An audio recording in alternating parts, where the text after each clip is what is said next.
moral experience of the worlds of color and tone. Everything in the world, each event and every act of human conduct, has two sides, which are, as it were, polar opposites. Yesterday it was my task to point out to you that through a feeling understanding of our spiritual scientific world outlook, the human soul should acquire reverence and devotion for the spiritual worlds. The opposite pole to this devotional attitude is energetic work on our inner life, an energetic taking in hand of the evolutionary factors of our own soul, making a point of always using our experiences for the purpose of learning something from them and making progress with regard to our inner forces, so that whatever meets us in life and whatever takes place around us, whether it is easy to understand or not, we shall always avoid the danger of losing ourselves. May we always have the chance of keeping hold of ourselves and of finding within ourselves the strength to develop an understanding for what can come to meet us in an often incomprehensible way. And may the kind of devotion for things we were talking about yesterday make such an impact on the development of our souls that we acquire a proper understanding of universal existence. This is the New Year greeting I wanted to give you today at the start of the year. We have just been remembering devotion, and I would like to follow that with a reminder of the energetic work on our inner life. The full moon shining down on us out of the cosmos on New Year's Eve is a symbol for the sequence in which we are remembering these things. If it had to be the other way round and the year had started with the new moon, I should have done the right thing in bringing these reminders to you in the opposite order. I should then have closed the year with a reminder of the power of inner development and would have left the thoughts on reverence until today. We must attach more and more importance to really noticing a symbol like this that shines on us out of the macrocosm. And in our quiet moments this year, let this indication work on us in such a way that it can have a special significance to think first about the transformation the power of reverence can bring about in us, then to follow this with thinking about the transformation that the power of inner preservation, the maintaining of inner soul energy, should bring about in us. The sequence of these thoughts has been set for the coming year by the writing of the stars, and the world will gradually come to realize again that reading the stellar script really has a meaning for man. So let us try, even in details like this, to pay heed to the great law of human existence and to strive for harmony between the macrocosm and the microcosm. The macrocosm is speaking to us over these days in the most obvious way, and we shall find how to keep our microcosm in harmony with the macrocosm if we conduct ourselves in accordance with it in the course of this year that has begun amidst such painful events. If you try and notice what has been the prevailing mood of our talks in the last 2 days, you will discover that regarding the facts that spiritual science has made significant for us, we live in a time of change, in a time of hope, as it were. For we should now be getting an inkling of the direction the further course of human cultural development should take, of the change that has to come about from a purely materialistic world conception to a spiritual one. What is meant here, however, cannot really fully take place unless it enters every sphere of life and particularly takes hold of the spiritual culture areas to a marked degree. We have already had various indications showing that an understanding of the spiritual scientific outlook, which has taken hold of our feelings and is not merely rational, is bound to bring a change into both artistic creativity and artistic appreciation, because the forces we gain from this can give us an artistic conception of the world. And in our Goetheanum building, we have just made the attempt to show at least a small part of what can take on artistic form out of the spiritual scientific impulses. We can see a time coming when we shall be able to enter fully into the feelings that can arise from the spiritual scientific world conception, a time when the way to artistic creation will, in many respects, be different from the past.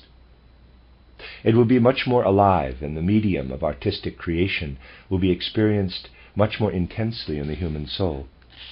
The soul will be capable of experiencing color and sound far more inwardly, in a kind of moral, spiritual way. And in artists' creations we shall meet, as it were, traces of the artist's experiences in the cosmos. In its essentials, the attitude of artistic creation and artistic appreciation in this past epoch was a kind of external observation, an appeal to something that affects the artist from outside. The need to refer to nature and to a model for external observation has become greater and greater. Not that in the art of the future there is to be any one-sided rejection of nature and outer reality. Far from it, for there will be a much more intimate union with the external world. So strong a union that it will cover not merely the external impression of color and sound and form, but that which one can experience behind the sound and color and form, what is revealed in them. Human beings will make important discoveries in the future in this respect. They will actually unite their moral, spiritual nature with the results of sense perception. An infinite deepening of the human soul can be foreseen in this domain. Let us pick a particular example to start from. We will simply imagine that we are looking at a surface shining all over with the same shade of strong vermilion, and let us assume we succeed in forgetting everything else around us and concentrate entirely on experiencing this color, so that we have the color in front of us, not merely as something that works upon us, but as something with which we ourselves are united, that we are within. You will then be able to feel as though you were in the world, and in this world the whole of you has become color, the whole of our innermost soul, and wherever your soul goes in the world you will be a soul filled with red, living in, with, and out of red. Yet you will not be able to experience this intensely in the soul unless the corresponding feeling is transformed into moral experience, real moral experience. If we swim through the world as though we were red, had identified ourselves with red, and our very soul and the whole world were entirely red, we shall not be able to help feeling that this whole red world is filling us with the substance of divine wrath, coming toward us from all sides in response to all the possibilities of evil and sin in us. In this infinite red space we shall be able to feel as though we were before the judgment of God, and our moral feeling will become the kind of moral experience our souls can have in infinite space. And when the reaction comes, when something emerges in our soul as we are having this experience in infinite red, or I should also say in the one and only red, I can only describe it by saying we learn to pray. If you can experience the raying and glowing of divine wrath, together with all the possibilities of evil in the soul, and if you can experience in the red how one learns to pray, the experience of red is enormously deepened. We can also experience the form red takes on when it enters space.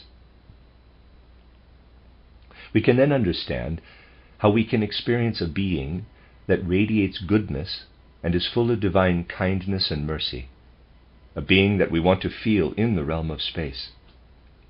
then we shall feel the need to express this divine mercy and goodness in a form which arises out of the color itself. We shall feel the need to let space be pushed aside, so that goodness and mercy may shine forth. Before space was there, it was all concentrated at the center. And now goodness and mercy enter space.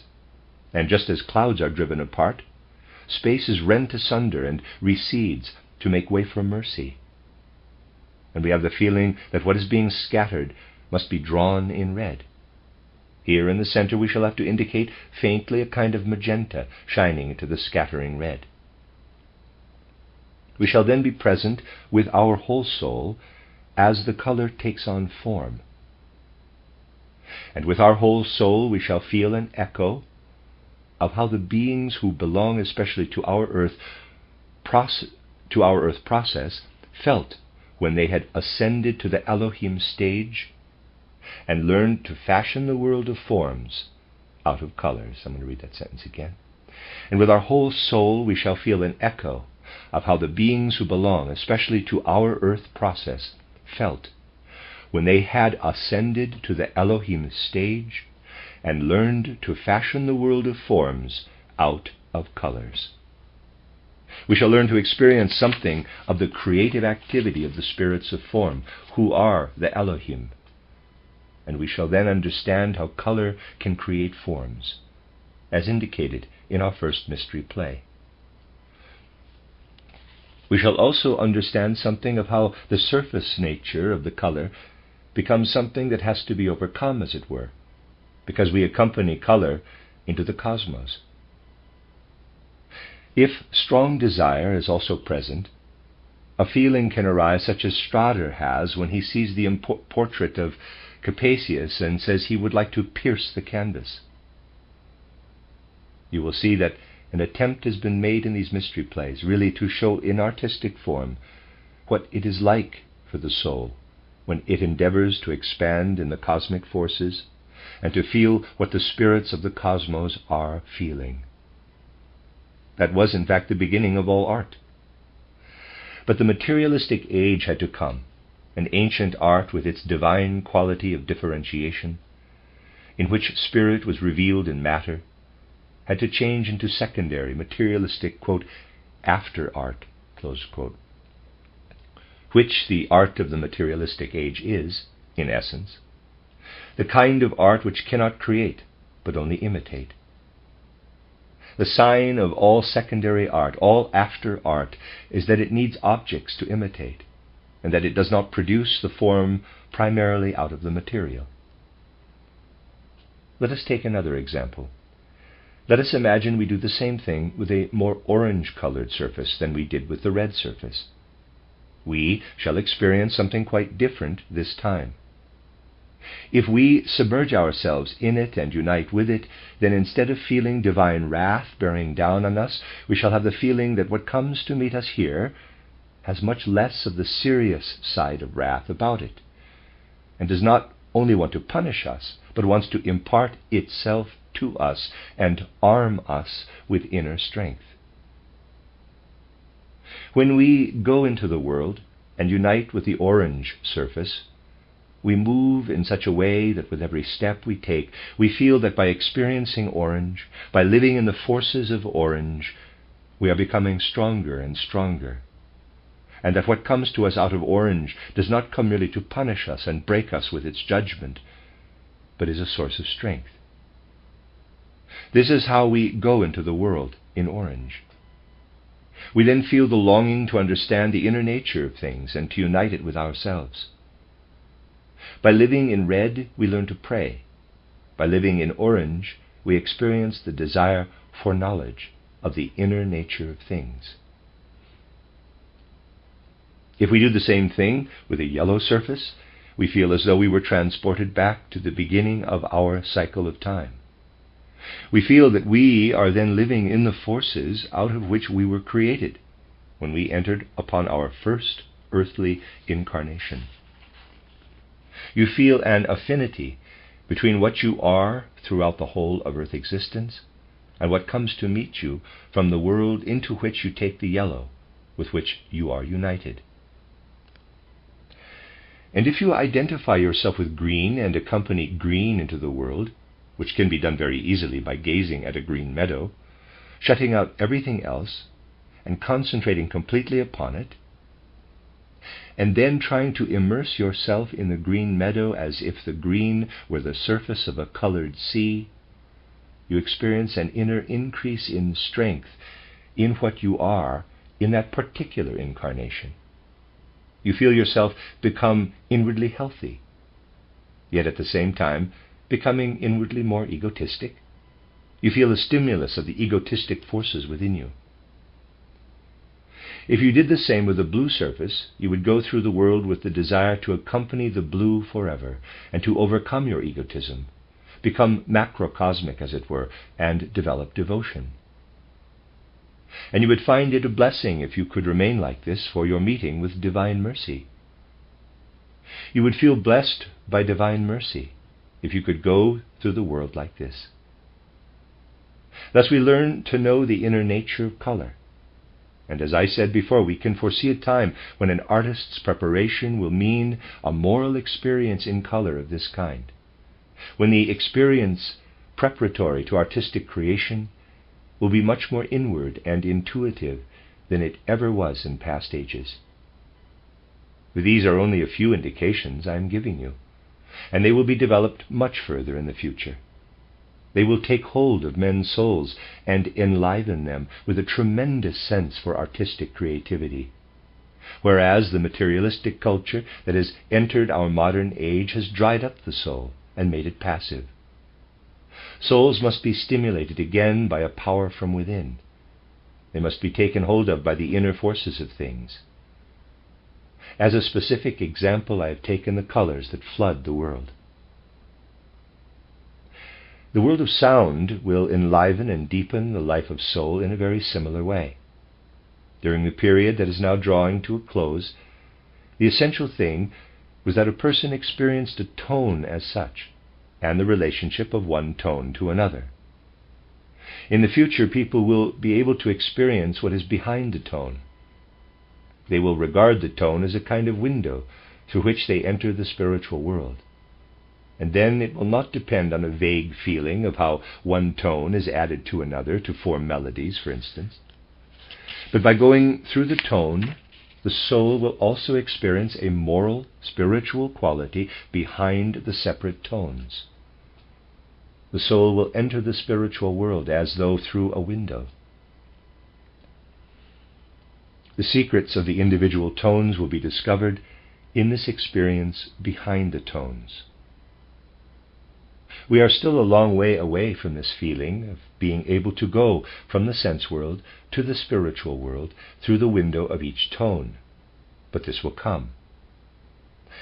We shall experience the tone as an opening made by the gods from the spiritual world yonder to this physical material world, and we shall climb through the tone out of the physical material world into the spiritual world. Through the tonic, for example, which we experience as absolute and not in reference to previous tones of the scale, we experience danger as we pass from the sense world into the spiritual world. We are threatened, on entry, with being taken captive. The tonic wants to suck us in most horribly through the window of the tone and make us completely disappear in the spiritual world. Assuming that we experience the tonic as absolute, we shall feel that we are still too weak in a spiritual sense in the physical world, and that we are sucked up by the spiritual world when we climb through this window. This is the moral experience to be had on entering the spiritual world through the tonic. I am oversimplifying it now, though. We shall have a very differentiated experience which contains an infinite variety of detail. When we climb out of the physical world into the spiritual world through the window of the second, we shall have the impression of powers in the spiritual world yonder that, as it were, take pity on our weakness and say, "Well, so you were weak in the physical sense world. If you only climb into the spiritual world through the tonic, I must dissolve you, suck you up and break you to pieces. But if you enter through the second, I will offer you something from the spiritual world and remind you of something that is there." Close quote. The peculiar thing is that when we climb from the physical to the spiritual world through the second, it is as though a number of tones rang out to receive us. We enter a totally silent world if we enter the spiritual world through the absolute tonic. If we enter through the second, we come to a world where, if we listen, various quiet, high-pitched tones ring out, wanting to comfort us in our weakness.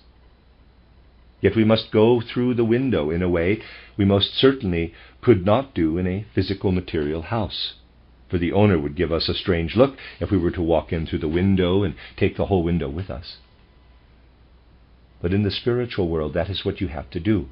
Take the tones with you, and in union with them, live over there in the beyond, the other side of the thin partition that separates us from the physical material world, and in which we have to imagine the tones as windows. If you enter the spiritual world through the third, you will have the feeling of an even greater weakness. If you enter the spiritual world this way, you will feel that you are really very weak in the physical material world, where its spiritual content is concerned. But with regard to the third, and remember that you have become sound, you yourself have become a third, you will feel that there are friends over there who, although they themselves are not thirds, approach you according to the kind of disposition you had in the physical material world. If you enter through the second, it is like a gentle sounding of many tones, with whom you share life in general when you enter through them, whilst tones that are, as it were, friends with one another come to meet you through the third. People who want to become composers will have to enter especially through the third, for that is where the tone sequences are, the tone compositions that will stimulate their artistic creativity. You will not always be met by the same tone friends, for which ones you meet will depend on your mood, your feeling, and your temperament. In fact, how you are disposed to life at the time of going through the third into the spiritual life. This results in an infinite variety of possibilities. If you penetrate through the fourth into the spiritual world, you will have a strange experience. Although no new tones appear from any direction, those that have come before, when you were experiencing the third, will live lightly in the soul as memories. And you will find that in continuing to live with these tone memories, they perpetually take on a fresh coloring. At one time they become as bright and cheerful as can be. At other times they descend to the utmost sadness. Now they are as bright as day. Now they sink down to the silence of the grave. The modulating of the voice, the way the voice ascends and descends, in short, the whole mood of a tonal creation, will have its origin along this path, from these sound memories. The fifth will produce experiences that are more subjective, that work to stimulate and enrich the life of the soul.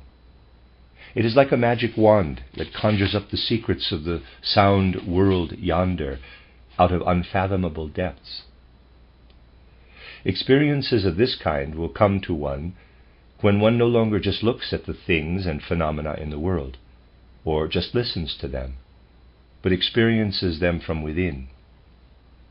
These are the kind of experiences mankind must have, particularly through color and sound, but also through form. In fact, altogether through the realm of art, in order to get away from the purely external relationship to things and their functioning, which is characteristic of the materialistic age, and to penetrate into the inner secrets at the heart of things.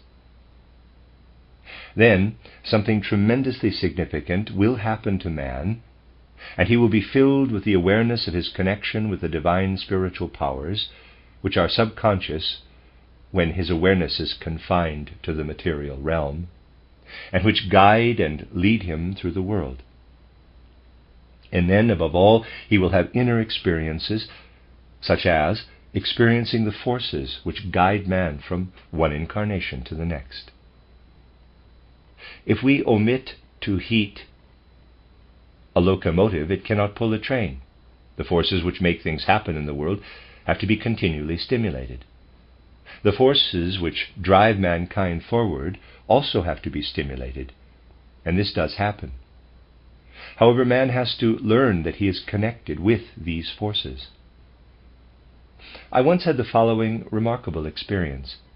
There was a lawyer, a famous advocate, in the town where I lived for a while, an extraordinarily famous advocate, whom the people absolutely flocked to, because they believed he was bound to win the most difficult lawsuits, and this was often the case. His legal dialectic was extraordinary, and people who knew him had the greatest respect for it. Now, he was once entrusted with the difficult case of a rich man. The rich man would have to suffer a severe penalty if the lawsuit resulted in his being sentenced. The advocate used his greatest dialectic and the most wonderful of his legal skills. He made a long speech, and the people who heard him were convinced that if the jury were not to acquit the accused, nothing further could be done about it. Everyone who heard the advocate's amazing skill were absolutely convinced that the jury would now withdraw and acquit the accused. But in the law court there was not only a skillful counsel, but also a skillful judge. And although the hour was not yet so advanced that a judgment could no longer be given, the judge said, "Let us close the session for today and continue tomorrow." So the jury's session was to take place the following morning, and this gave them time to think the matter over again during the night. The following day came. This overnight delay, as he called it, had already proved very irksome for the advocate. The session began, the jury withdrew, and everyone awaited their return with tense expectation, most of all our advocate. The jury came back after only a quarter of an hour, and when the advocate heard them coming back from the conference so soon, he fainted. Yes, he fainted. He did recover again, and a friend helped him up. The accused really had been sentenced, but the advocate only heard this after he had recovered from fainting. Now, what could be said about the course of events, looked at from the point of view of external perception? One could say that the advocate was a very ambitious man, for he cared so much about winning this lawsuit that he lost consciousness before the verdict was pronounced. As soon as he saw that the jury had only conferred for a short time, he was sure that the accused had been sentenced, for if they had acquitted him, they would, of course, have taken much longer. But that was not how the matter stood. It only appeared to be so from an external point of view.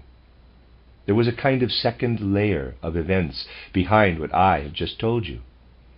The other layer or story is like this. Before this lawsuit took place, the advocate had become addicted to what one can call the demon of gambling. I knew him well, of course. He used the sums of money entrusted to him as deposit to gamble with. It was an absolute passion with him, and not long before this lawsuit began, he had reached the point where he had gambled away large sums of money entrusted to his care. But he had been promised that if he should win this suit, he would be paid so much that he could more or less balance the difference. So he did not faint only out of wounded ambition. He fainted when the jury returned with the verdict after only a quarter of an hour, because his existence had in fact been destroyed, for he had no further hope of replacing the deposit money he had lost. Therefore his whole existence had depended on the outcome of the lawsuit. He fainted as symbolic indication that he was now completely ruined for this incarnation. He had to escape to America after that, and had to endure a not very enviable existence there for the rest of his life. An example of this kind shows us that judgment can very often be wrong, for some people might never have had the chance to hear anything about what went on behind the lawsuit. If these people had only heard the clever advocate during the lawsuit and seen him fainting, They could very well have concluded that some people are so ambitious that they lose consciousness if a speech of theirs backfires, and they could have left it at that. To be able to judge correctly, you would therefore have to know a further layer of facts. In many instances, you would even have to know several more layers. Otherwise, you could be correct with regard to the layer you can see, and yet make a wrong judgment. That is the external aspect. But the matter has more behind it.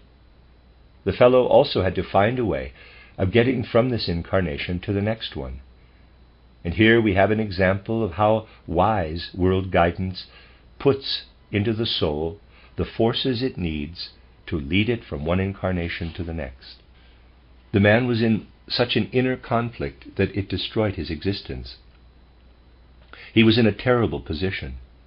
A situation had been created in which there were no forces left to carry him over to his next incarnation. Also, a situation had been created in which forces of that nature could not be brought to his conscious mind. So his consciousness had to be extinguished for a moment. During short breaks in consciousness, all kinds of other spirituality can enter the human soul.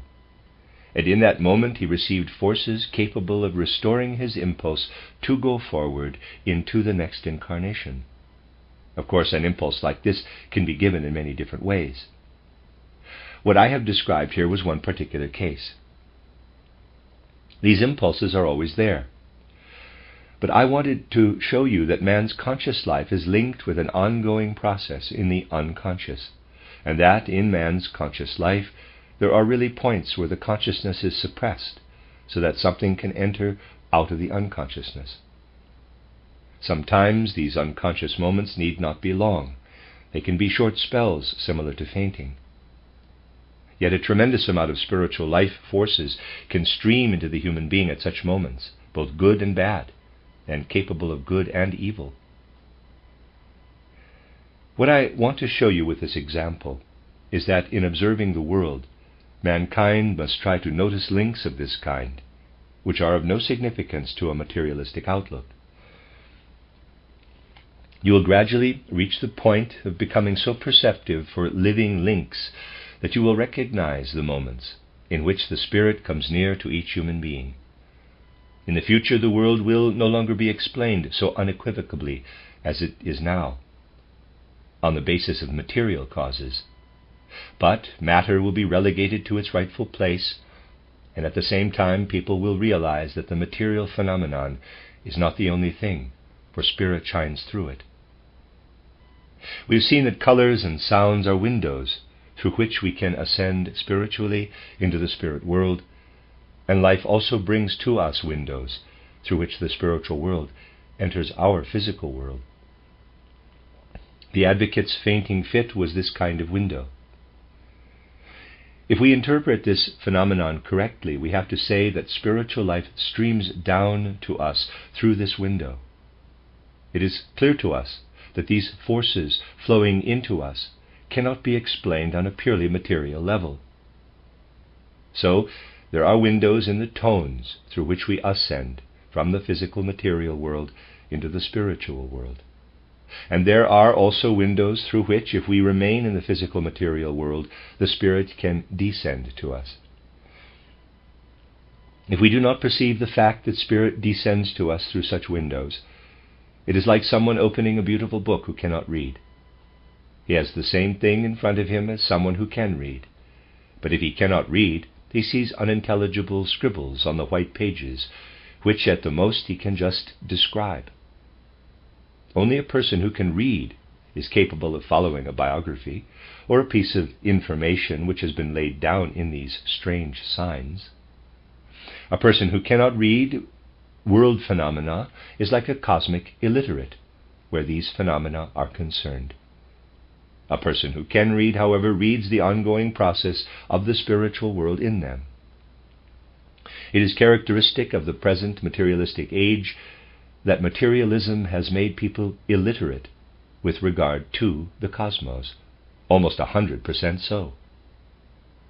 At a time when people are so proud of having reduced the percentage of illiteracy in civilized countries to such a great extent, They are enthusiastically heading toward illiteracy where the cosmos is concerned. It is the task of spiritual science to eliminate this cosmic illiteracy. Few people nowadays are illiterate in the ordinary sense. In the time of ancient clairvoyance, human beings were far less illiterate in the spirit. But this must not make us conceited. It is a fact that when we acquire an inkling of our task in the spiritual scientific stream, we ought to change from being illiterate to becoming people who can read the cosmos. Yet we should remain humble, for the times are such that we are still very much in need of an elementary level of education. We can hardly read yet, but only spell out the letters.